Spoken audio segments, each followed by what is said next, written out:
Am I the a-hole for making my daughter leave because my husband is attracted to her? I, 55 female, have been married to my husband and my daughter's stepdad, 63 male, for 4 years. My 23 years old daughter and I have a complicated relationship. She has been diagnosed with dissociative identity disorder. She has a lot of trauma from watching me and my husband's horrible marriage go down and was bullied in school. When she told me she was being bullied by peers, my view that all children are innocents really tied my hands because I told her that if I said anything to them, I would be an adult harassing a child. She has blamed me for that ever since and keeps referring to this one time where the kids at school called her trash due to the fact that she wasn't taking care of her hygiene due to depression.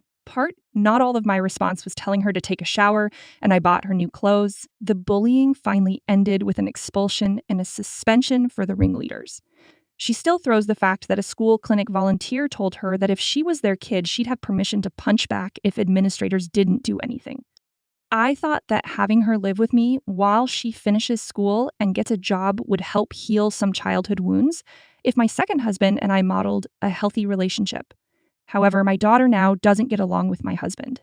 She is a very introverted, creative person who likes immersing herself in escapism. So she'd get annoyed if she was sitting eating alone and my husband would sit across from her and eat, saying she ate later so she could eat alone.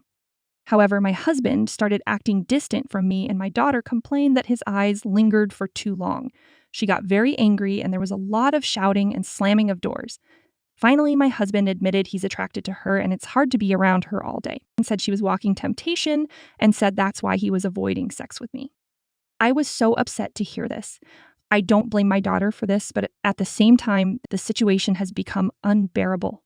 Something would have to give, and I couldn't collect my thoughts with both of them still being in the house. So I gave my daughter money to stay at an extended stay hotel and asked her to utilize her college's emergency financial and housing resources they have for students in need. She responded by storming out and telling my ex, who is now circling social media using it to paint me as the villain of all villains. I'm not abandoning my daughter. She qualifies for those resources anyway since my ex is unemployed and we are in substantial debt. I just need time to process the situation and don't want to leave my house to stay with my daughter when I have a marriage to figure out whether or not to save.